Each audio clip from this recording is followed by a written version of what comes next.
Hello అండి, welcome back to Venus kitchen.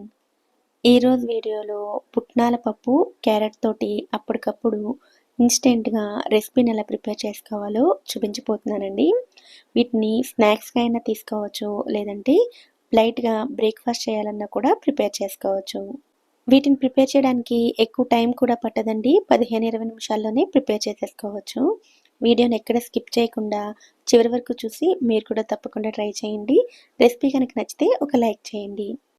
ఈ instant రెసిపీని ప్రిపేర్ చేయడం కోసం ముందుగా మిక్సీ జార్ని తీసుకుని అందులోకి 1 కప్పు వరకు పుట్నాల పప్పును వేసుకోవాలి.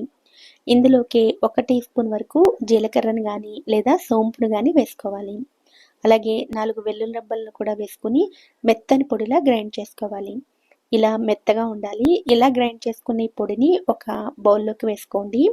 తర్వాత ఇందులోకి ఏ కప్పుతో అయితే పుట్నాల పప్పును తీసుకున్నామో అదే కప్పుతో 1 కప్పు వరకు క్యారెట్ తురుమును వేసుకోవాలి.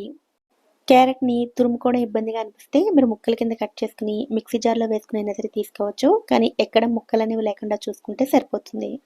తర్వాత ఇందులోకి సన్నగా తరిగిన చిన్న ఉల్లిపాయ ముక్కలు, అలాగే కారానికి తగినట్లుగా పచ్చిమిర్చిని వేసుకోవాలి.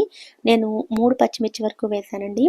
ఇందులోనే సన్నగా తరిగిన కొత్తిమీరను, రుచికి సరిపడా ఉప్పును వేసుకోవాలి.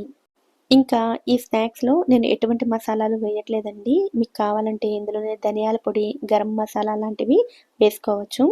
ముందు నీళ్లు వేయకుండా ఇలాగే క్యారెట్లో ఉండే, కొత్తిమీరలో ఉండే తడితోనే వీటిని బాగా కలుపుకోవాలి. వాటిలో ఉండే తడితోనే పిండి ఇలా ముద్దగా అవుతుంది. అయితే ఇలాగే పిండి ఉంచినట్లయితే వీటిని ప్యాటీస్‌లా చేసినప్పుడు కొద్దిగా పగుళ్ళని వస్తాయి. కనుక 2 లేదా 3 స్పూన్ల నీళ్ళని వేసుకొని ఇలా ముద్దలా చేసుకోవాలి. ఇలా చేసుకున్న తర్వాత ఇందులో నుంచి కొద్ది కొద్దిగా పిండి ముద్దలను తీసుకొని ముందు రౌండ్ బాల్స్‌లా చేసుకొని తర్వాత ప్యాటీస్‌లా చేసుకోవాలి. ఎడ్జెస్‌లో ఏమైనా పగులు లాంటివి వస్తే ఇలా అడ్జస్ట్ చేసుకోవచ్చు. ఇలాగే అన్నిటిని ప్రిపేర్ చేసుకోవాలి. సగం పిండితోటి రెడీ చేసుకున్న తర్వాత మీకేమైనా పిండి ఆరిపోయినట్లుగా అనిపిస్తే చేతిని కొద్దిగా తడి చేసుకుని మళ్ళీ చేసుకోవచ్చు. ఇలాగే మొత్తం అన్నిటిని ప్రిపేర్ చేసుకొని పెట్టుకోవాలి. నేను చూపించిన ఈ క్వాంటిటీతో అయితే ఈ సైజ్ ప్యాటీస్ని 12 వరకు ప్రిపేర్ చేసుకోవచ్చు. ఇప్పుడు వీటిని ఫ్రై చేసుకుందామండి. అందుకోసం స్టవ్ మీద డీప్ ఫ్రైకి సరిపడా ఆయిల్ని వేడి చేసుకోవాలి.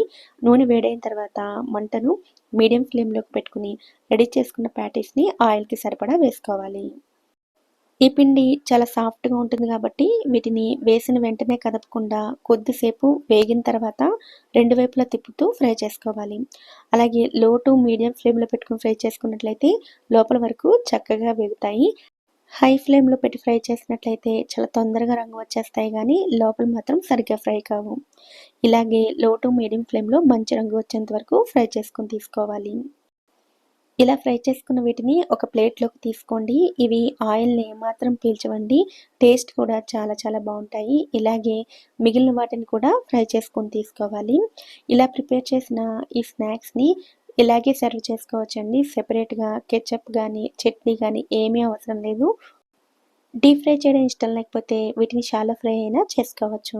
తక్కువ టైంలో అప్పటికప్పుడు స్నాక్స్ కానీ లేదా బ్రేక్ఫాస్ట్ కానీ ప్రిపేర్ చేయాలనుకుంటే ఈ రెసిపీని తప్పకుండా ట్రై చేయండి. మీకు కూడా బాగా నచ్చుతుంది. ఈ వీడియో కనుక మీకు నచ్చినట్లయితే వీడియోని లైక్ చేసి ఛానల్ని కూడా సబ్స్క్రైబ్ చేసుకోండి.